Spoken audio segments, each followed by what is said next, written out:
Hi, I'm County Councilor Randall Ryti, and I'm here at the Los Alamos Daily Post to summarize our meeting from March 25th, 2025. So we had many items on the agenda last night. It was a very long meeting. The first item that we had was a proclamation recognizing Vietnam War veterans. So there's a day for that on March 29th, which is this coming Sunday. Then we had a presentation on the electric vehicle conversion plan for county vehicles, and then the EV charging infrastructure plan. And so that's going to be rolled out soon, and that'll be over by the end of the year. So that'll be some plans that let us incrementally add electric vehicles to the fleet, and I'll hopefully have something for people to be able to charge vehicles that they purchase. So to kind of overcome that obstacle of people not wanting EVs because they can't find a place to charge them. I'm not sure if this is the longest item, but then there was a citizen petition that we had on asking the council to purchase the Boys of the Pajarito Plateau artwork by Jeff Sigler. And there's a very long discussion about this and one initial motion, but the motion that council came back with was to send the matter back to the Arts and Public Places Board for an affirmative vote one way or the other next month. And that painting has been in process in some regards for 8 years. And I remember there was a meeting, not quite 5 years ago, council had a vote to actually try to find a different location for it. So we'll see what happens with Arts and Public Places Board. Hopefully they can have a vote. I think they're actually going to have 2 members also appointed on April 8th. So we'll have to see how that goes.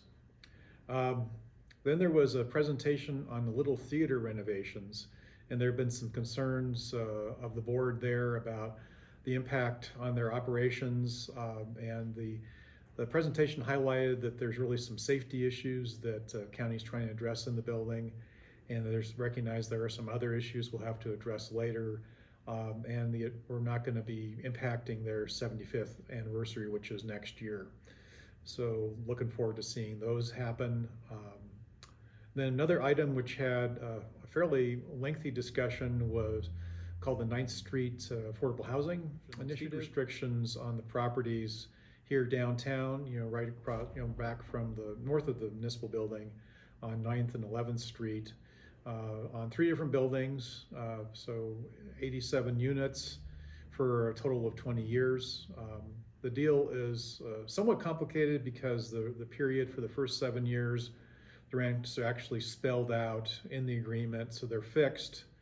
And that's for anybody that would make from 30 to 80% of the area gross income. And then after starting in year 8, then they would be determined based on the income for the people in that unit. And there were lots of questions about how that's determined. One of the concerns that got raised, a couple of concerns, was first of all, are we going to be making people move? And people do have a 2-year period, so if they're making over 80% of the area income, then they'll have 2 years to find someplace else to live. And then there's a question about the potential for redevelopment of the properties.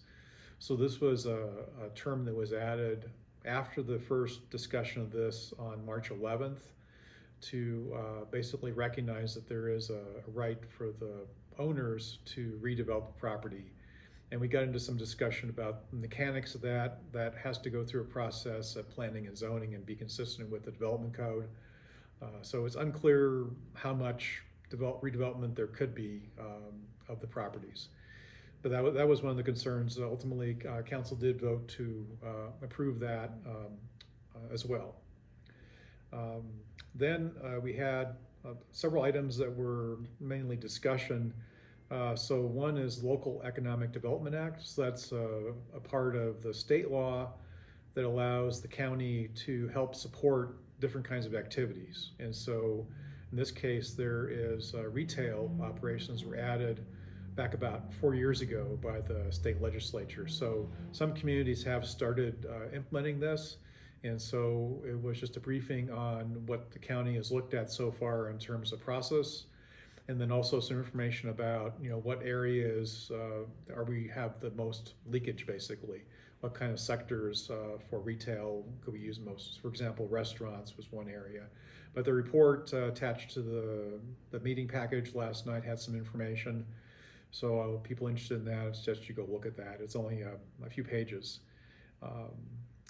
Then we had some discussion about the metropolitan redevelopment area. So another part of the state law where the county can help incentivize projects. We have the metropolitan redevelopment area in White Rock, and that one has had, so far there's no projects that are specific to the MRA that have come forward to us.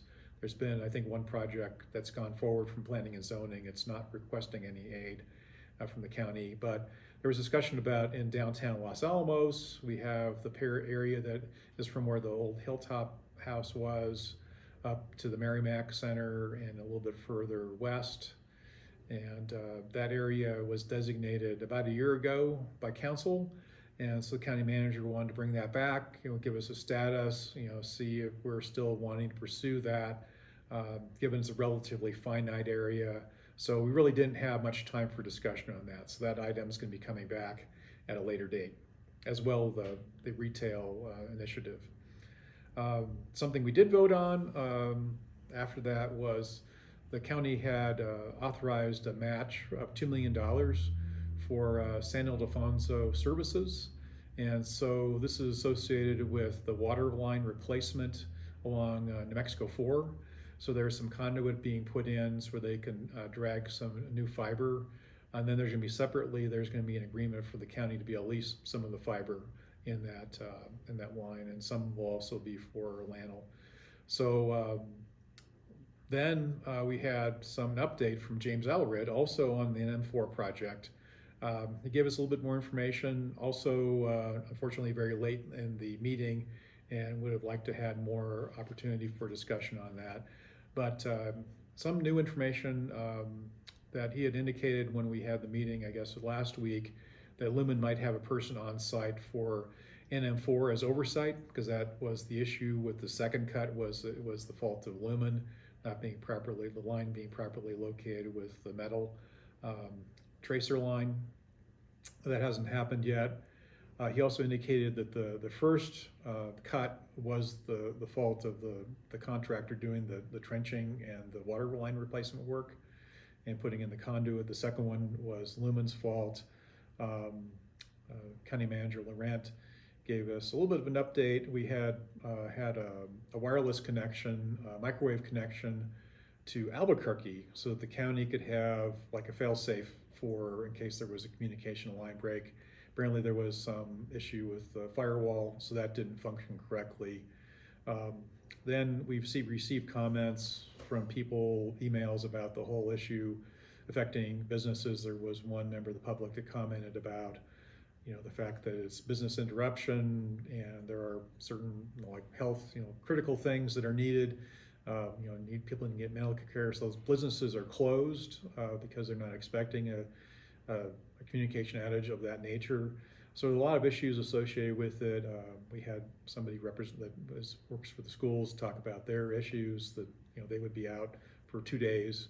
And so there's a lot of issues. What James Allred did say was that he is directing people to the contractor that's doing our work on NM4 and also to Lumen for any impacts that people have incurred.